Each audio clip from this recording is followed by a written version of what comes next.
Good morning, afternoon, evening, whatever time it is for all y'all. Welcome to Storyline and MLC Oak Grove, Milwaukee folks for another episode of the Naked Sermon Podcast.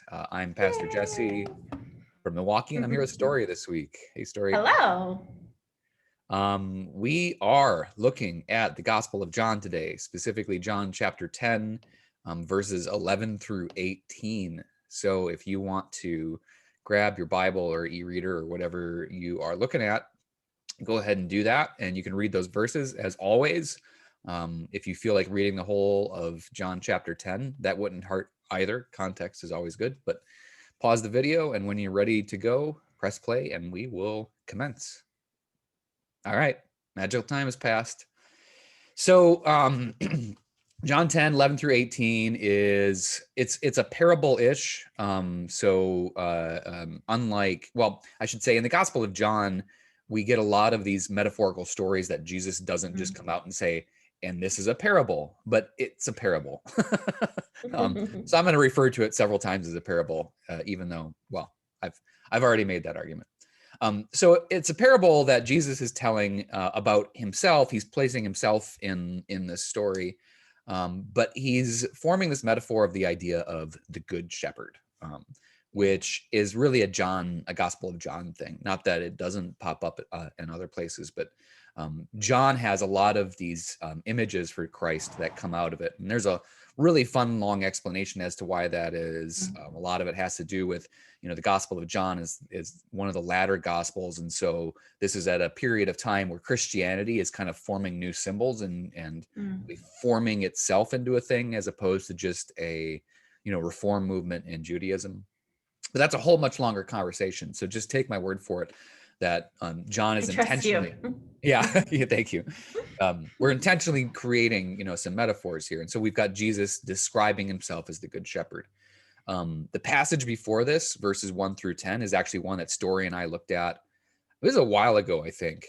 Yes, it was like last year. Yeah, a couple few months at least. But it's the story of the shepherd again, but it's the thief, the bandit comes in through the, doesn't come in through the gate. They come in, whatever.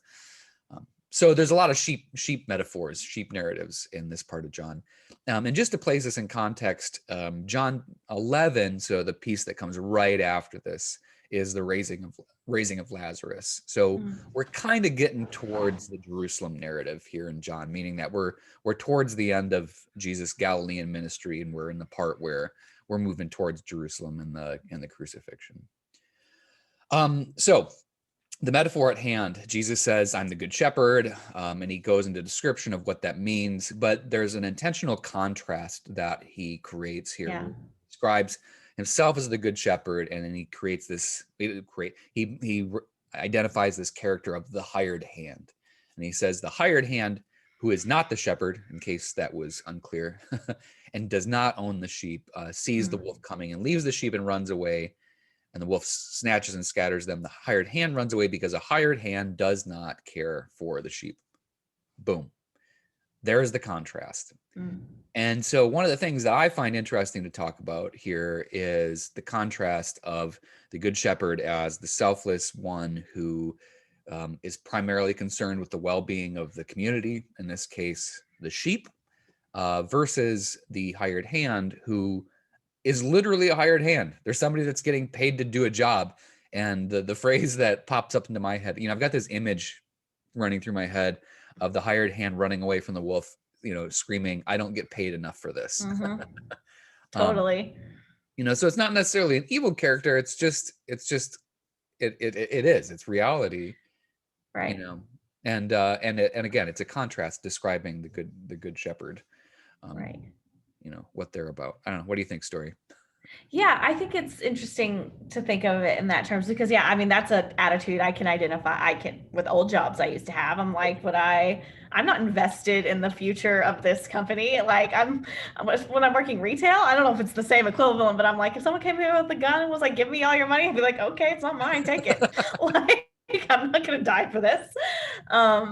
So just getting down to like the motivation and the why are you here and what is your purpose, again, like I don't think that's necessarily bad or good. It just demarks the heart of the person, and like that they're invested in that, like that there's care and there's investment and there's nurturing, and just rather that says more about the shepherd, I think, than it does necessarily about the hired hand. Just the distinction and the role of a shepherd, and how it's more than just financial. It's more than just this. It's like there's this care and there's this love and there's desire to protect. And I feel that way about things that I am invested in, that I do care about, that I want to see grow and flourish. That says a lot about the shepherd. That's a really interesting direction to go with this too. Is so I get focused on the shepherd. You know, of course, like being a preacher, being a pastor, I tend to gravitate towards like the theological aspect of it. Like, what does this say about God? You know, what are the great images that we're getting out of this? And like, obviously, you know, one of the big pieces of this is this idea of, you know, Jesus is saying, I care about the sheep so much that I risk my well-being. And there's that line at the end where he says it explicitly. He says, you know, I lay down my life of my own accord. I have the power to lay it down. I have the power to take it up.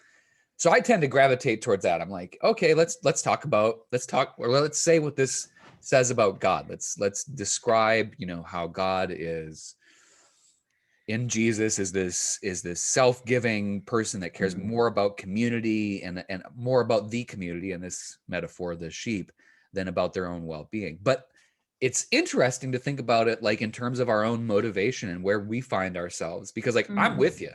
I have had many jobs where I've thought that in my mind, like I'm not getting paid enough for this. Like, so I did a big career change in my life. I was in engineering, then I moved into, then I went to seminary, blah, blah, blah.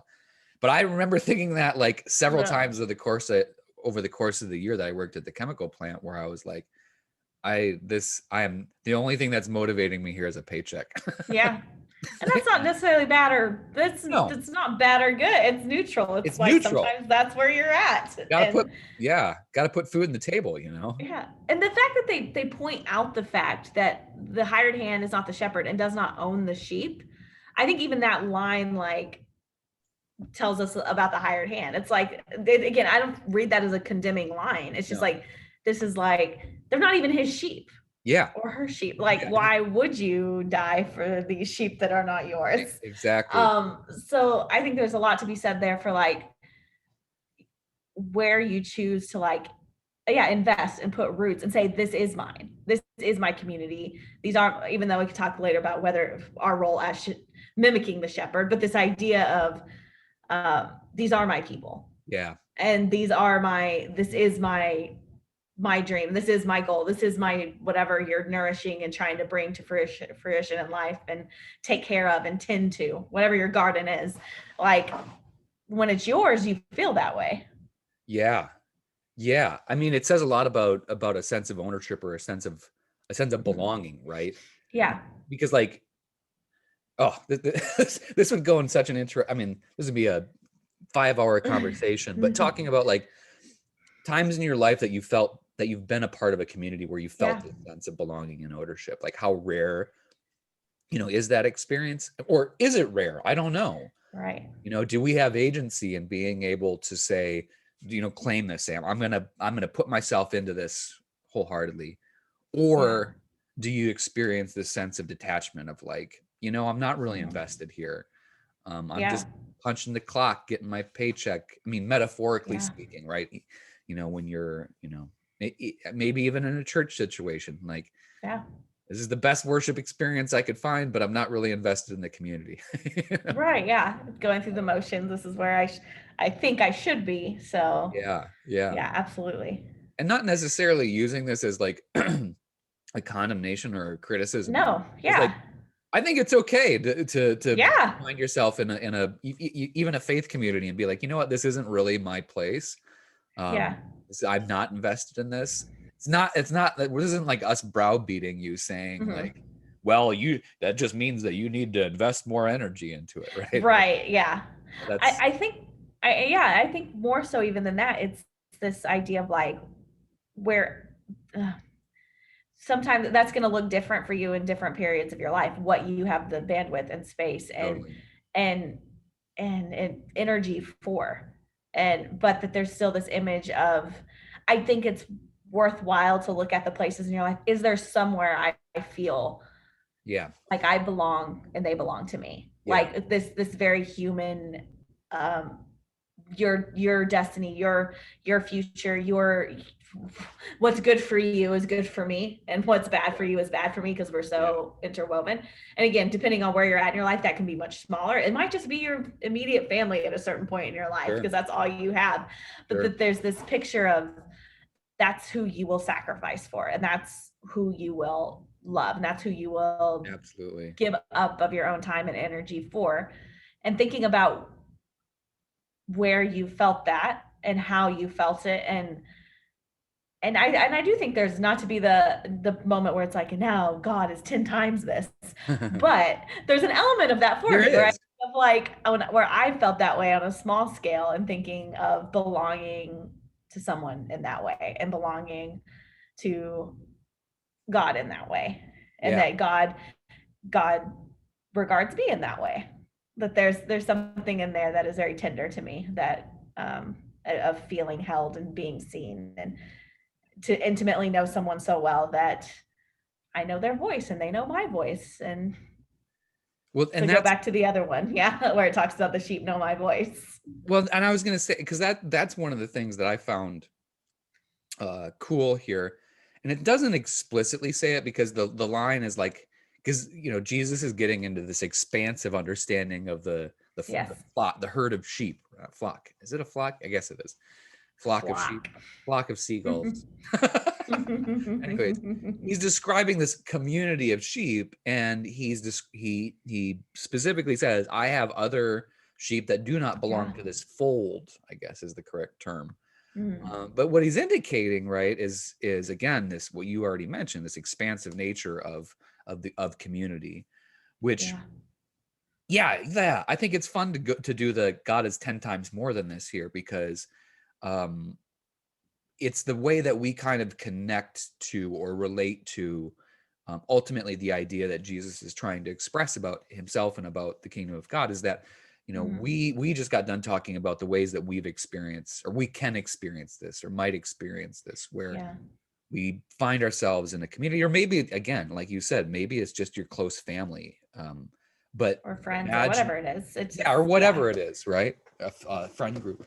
But imagining that this is the model of community that God desires Mm-hmm. for everybody, right? And that there is no exclusionary statement here. Yeah. Um, but one of the things I find interesting is he gives this expansive piece, and he says, "I must bring them also, and they will listen to my voice."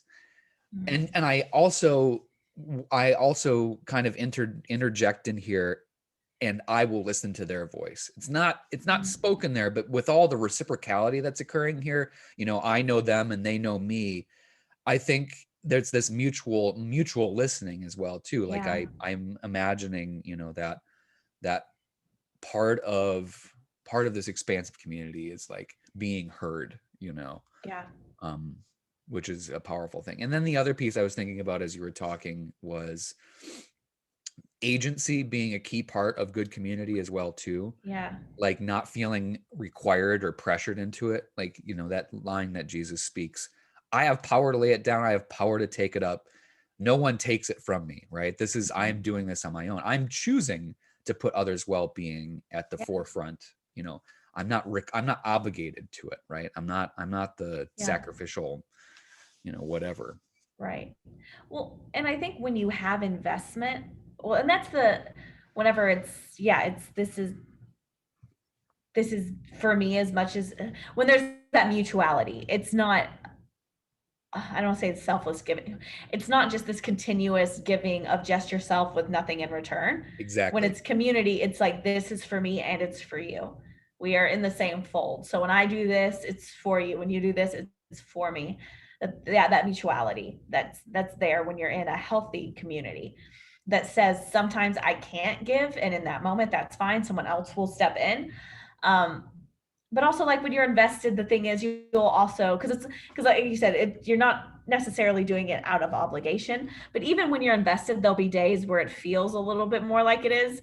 But Absolutely. because of the nature of the community you've already created, you sacrifice and you say, okay, this is hard today, and I'm going to do it today, even though it's hard, because my love for whatever this is, whatever this community, this goal, this hope, this dream, if it's in housing, if it's in community organizing, whatever it is going to be bigger than the moment of, oh my gosh, this is so hard, I can't do this ever again. But it's that mix of, like you said, the motivation not being obligation, I'm doing this to look good or because of this or this, it's out of love, but also love doesn't make it easy. So sometimes it might still feel like an obligation. Yeah, whatever tension that is that I feel, because I always feel caught between both of those. Sometimes it's like, oh, I don't feel like doing it today, but I also don't want to give myself a free pass, but I also don't want to destroy myself. And saying there's something in between that where it's like there's got to be a middle of the road here. Yeah. Yeah, well, I think that what you're describing as well is like the tough part of seeing this actualized in the world around us is that,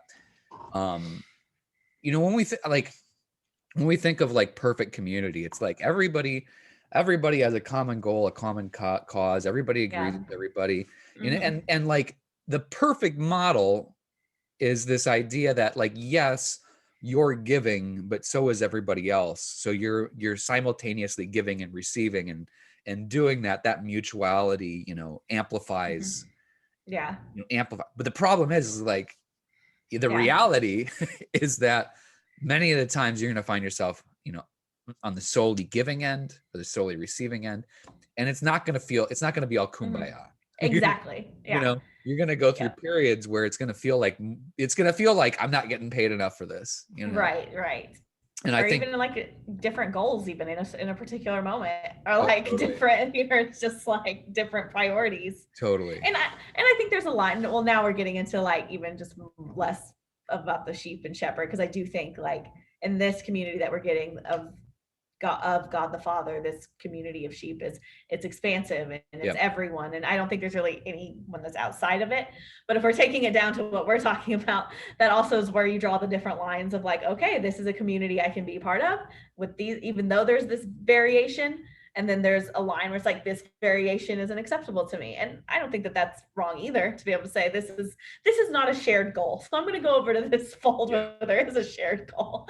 But that's getting to a little bit more specific and loose with our definition of fold, I guess, because this picture I see here is, I don't know that anyone really falls outside of it in John. But this is the important part, because I think what you're naming is part of the contrast that's built in here. Is you're naming like the reality versus the divine reality, and what Jesus is describing is the divine reality, where all are united, or all are welcomed into the flock. The reality that we live with is that is infinitely harder than Jesus makes it sound. And of course, like if we wanted to take the theological road with this, we would talk about like, I mean, that's Jesus's role, right? This is why the divine is necessary for a whole, healthy, perfect, universal community. But I think a way to kind of like reconcile it in our reality is to name like, maybe this community is not one that I feel invested in. Others obviously feel invested in it. I'm drawn maybe over here instead. But like ultimately, all these communities are what make up the flock. It's just this particular expression of it is not my forte. Right. We rely on. That's where it's all about Jesus at that point. Right. Yeah. We rely on the good shepherd to unite the different aspects of it.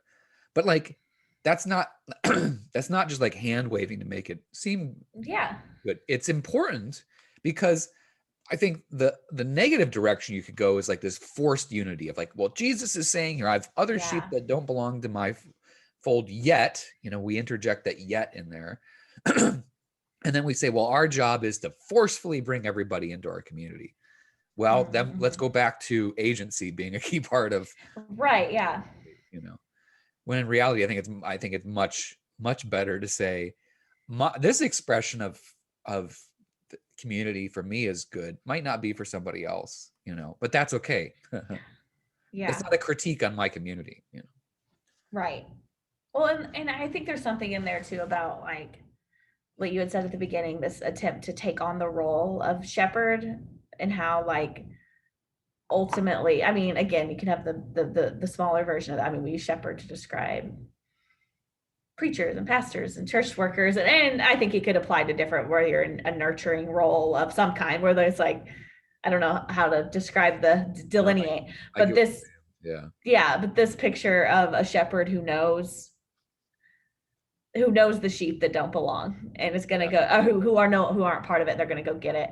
And when we try and like relegate ourselves as shepherd, too often what happens is we keep the gate a little too strictly. We're like, these are the people that are allowed, this is actually the sheep that are allowed. And when we take on that role, the gate becomes a lot narrower often, just because of our humanity and our and our own arrogance, or whatever it might be, our own desire to keep it safe. And I don't mean safe like in a literal sense. Like, yes, you should get, a shepherd does keep its sheep safe. So you do watch who you let in terms of like, will this do active harm to people here? But I mean safe in the sense of I'm comfortable and everyone looks just like me and everyone thinks just like me and acts just like me, and they're the people that I've deemed acceptable. And that's its own form of whenever we try and take on the shepherd role, that's a manifestation of it, I often see or have seen.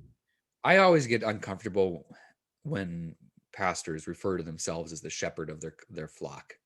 And it's funny because I know that has been kind of an accepted terminology. It has been. I didn't even know that was a thing. Tell me more. Well, and maybe this is like indicative of my generation, or maybe I'm just a weirdo, but like one of the things that I've always felt really strongly about is the whole concept of servant to the congregation. Yeah. And I also think that like when we sell our people short, we actually harm them more than help them. Like, I'm not the shepherd of this congregation. Like, I don't always know what's best. Like, they are functioning, whole, healthy human beings that can make decisions on their own. And I think it's better when my community as a whole, whatever community I'm a part of, is making decisions as a whole for themselves.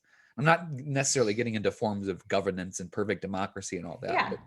But the problem is when I place myself into role of shepherd, I think number one, I'm taking Jesus's job, right?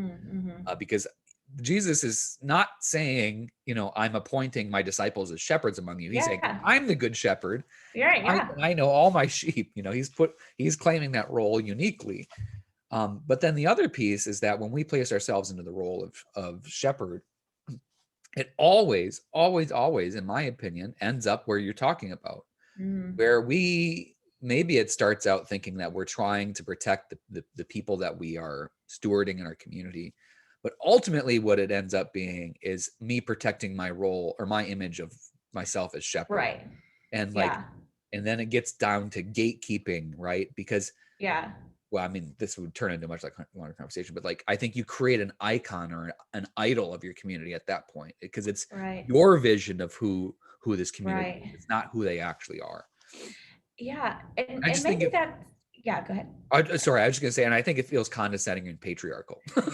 It can, for sure. I remember growing up hearing a lot of like problematic imagery brought up with like the chef, like it was I remember specifically the image that traumatized me. And I think I found out later that this was a lie, but if there's like shepherds listening who know, telling us that anytime they talk about this picture of Jesus and us as the sheep, they would say like shepherds used to like, I don't know if you ever heard this or this is an evangelical thing, Southern, they would do this image of shepherds that would break the legs of their sheep and tend them back into health so that they would learn to trust them.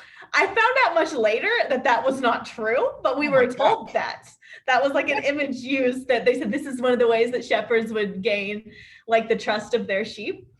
And so the shepherd imagery, I learned late. I wasn't until my 20s when I learned that was a lie. I was like, what? Regardless of whether or not that is an No, actual, I agree. It's a yes. regardless of whether or not that is an actual thing that shepherds may or may not have historically have done, that's a big no in the metaphor. I agree. That's always what I've said. Like that should have been red flags for me. Is like if this were a human relationship, I would tell a human to run, but it's okay if God's doing it. But so yes, I actually really like that because I've always had some like around the between humans it being shepherd and sheep, because that feels like very like, well, they're not sheep, but I can get on board with some of the imagery that is sometimes used of the protection and serving you, laying down your life that we see here, where it's like, this is, I put you before. We're not going to open up our churches and let every single person come back into our building because I want the church. I'm going to keep you safe and make this whatever it might be. That image of a shepherd. But I don't know that shepherd's the word we have to use in that case. That just is like, we're taking care of each other. And this is what we do because we love each other. And and some of that might be just built into some of the hierarchical ways we think of church anyway. We think there's one person in charge.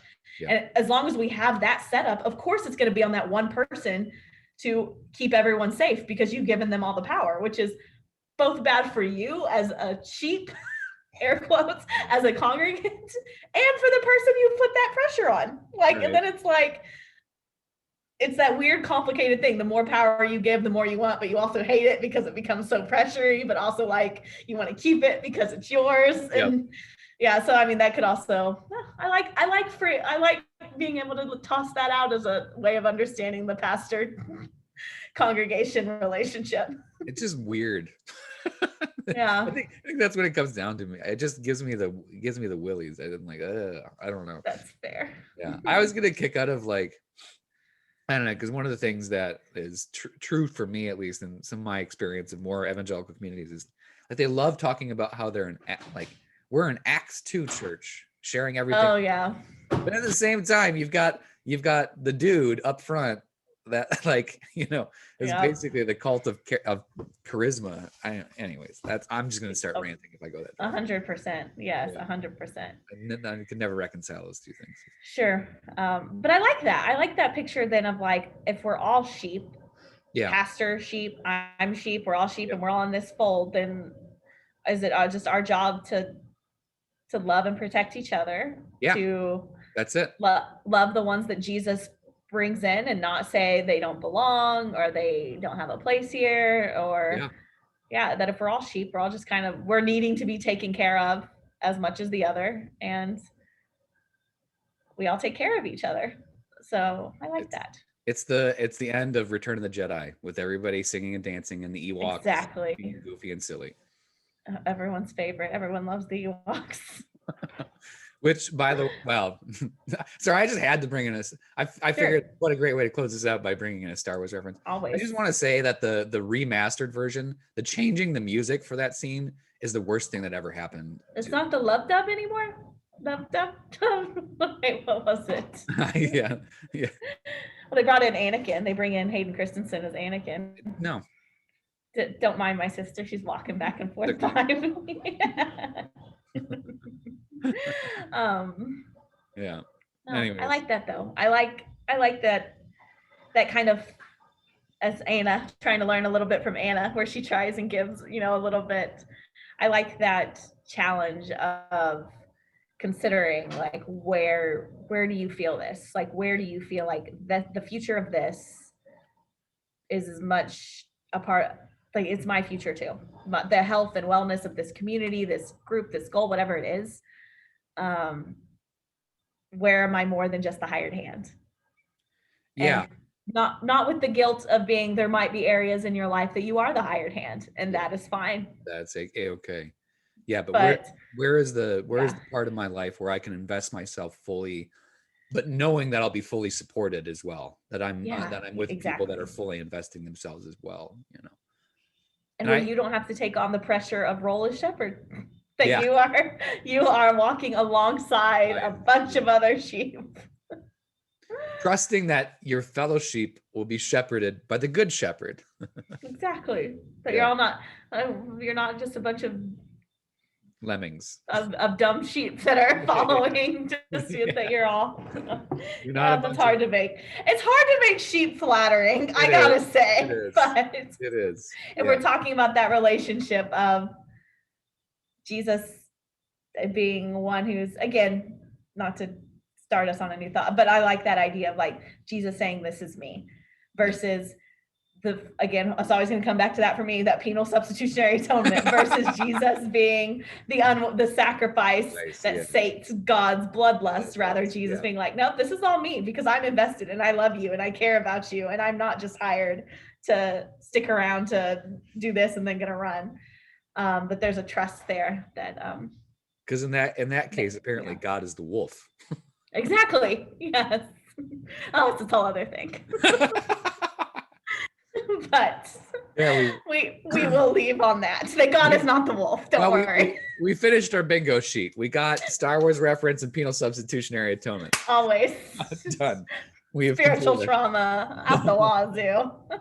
Sounds good. No, I think that's a great way to that's a great way to leave it. Stories that like, yeah, this is our work that we can put energy into, is like, finding that place in our life where we are able to invest ourselves fully, being, and then knowing that we're fully supported in that. Yeah, that's great. Cool. Well, thanks for chatting today. Good to see you. Yeah, thank you. And thank you to all of our community members, Storyline, MLC, Oak Grove, Milwaukee. Good to be seen by you, and a blessed week. Yes. Thanks for tuning in. Bye, friends.